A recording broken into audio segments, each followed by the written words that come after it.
में सामाजिक एकजुटता चाहता हूँ, वो एकजुट हो सकते हैं, वो एनडीए जैसा गठबंधन बना सकते हैं।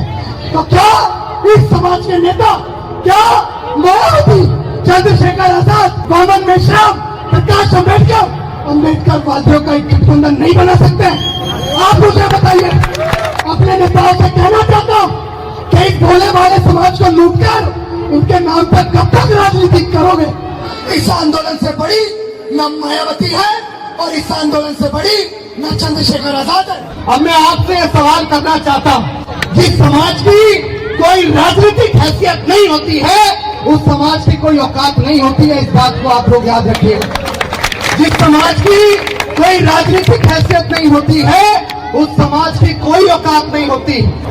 माननीय कांशीराम साहब को कितने लोग जानते हैं? आपको पता है, उस महापुरुष ने आपको राजनीतिक हैसियत देने के लिए, क्योंकि वो कहते थे कि जिस समाज का कोई दल नहीं होता, उस समाज का कोई बल नहीं होता, और जिस समाज का कोई बल नहीं होता, उस समाज की समस्या का कोई हल नहीं होता। इसलिए उस व्यक्ति ने अपने घर परिवार सुख चैन संपत्ति को छोड़कर इस समाज को अपना घर मानते हुए कश्मीर से लेकर कन्याकुमारी तक साइकिल यात्रा की थी। कोई बात नहीं, अभिषेक भाई, तब तक काम चलाओ जब तक अपनी सरकार नहीं बनती। जब सरकार बन जाएगी तो सब साउंड ठीक हो जाएंगे।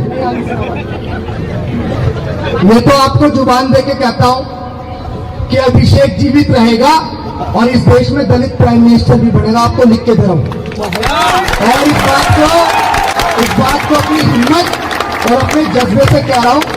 अगर दोबारा जिस अम्बेडकर को माननीय कांशीराम ने जीवित किया था ना, अगर उस कांशीराम को जीवित न कर दिया ना, तो मैं भी बाबा साहेब अम्बेडकर का वंशज हूं।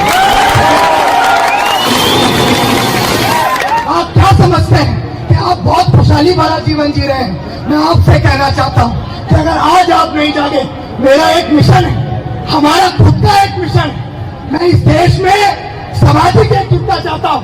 जब ये मंच सामाजिक है तो मैं कहूंगा कि जब भारतीय जनता पार्टी के लोग, जो लोग इस देश में डॉक्टर बाबा साहेब अम्बेडकर की विरासत को, माननीय कांशीराम साहब की विरासत को खत्म करना चाहते हैं, वो एकजुट हो सकते हैं, वो एनडीए जैसा गठबंधन बना सकते हैं। कांग्रेस पार्टी के लोग जिन्होंने बाबा साहेब अम्बेडकर को जीते जी सम्मान नहीं दिया, जिन्होंने बाबा साहेब अम्बेडकर को मरणोपरांत सम्मान नहीं दिया, वो गठबंधन कर सकते हैं। तो क्या इस समाज के नेता, क्या मायावती, चंद्रशेखर आजाद, मोहम्मद मेश्राम, प्रकाश अम्बेडकर वादियों का एक गठबंधन नहीं बना सकते हैं? आप मुझे बताइए। मैं आज इस मंच से अपने नेताओं से कहना चाहता हूं कि इस भोले भाले समाज को लूटकर इनके नाम पर कब तक राजनीति करोगे? इनके नाम पर कब तक अपने घर को भरने का काम करोगे? हमने पिछली बार 4 महीने के लिए अपने घर को छोड़ा।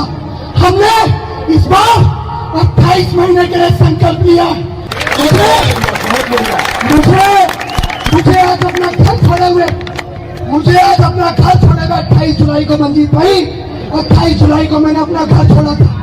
मेरे घर में भी मेरी माँ है, मेरे घर में भी मेरे पिताजी है, जिन्होंने, मैं बताना नहीं चाहता था कभी, जिन्होंने ईद बात कर अपने इस आंदोलनकारी बच्चे को बहुत कम उम्र में इस समाज के लिए समर्पित कर दिया था।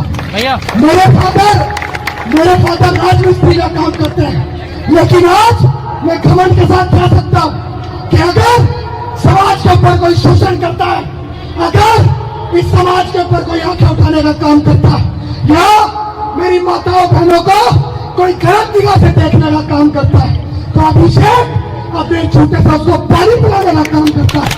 और देखो, ये भी कहूंगा कि पार्टी का कट्टरपंथी छोड़ दो, कोई पार्टी तुम्हारे घर में खाने को नहीं दे रही है। अगर कुछ बड़ा है तो ये मिशन, ये आंदोलन बड़ा है। इस आंदोलन से बड़ी न मायावती है और इस आंदोलन से बड़ी न चंद्रशेखर आजाद है।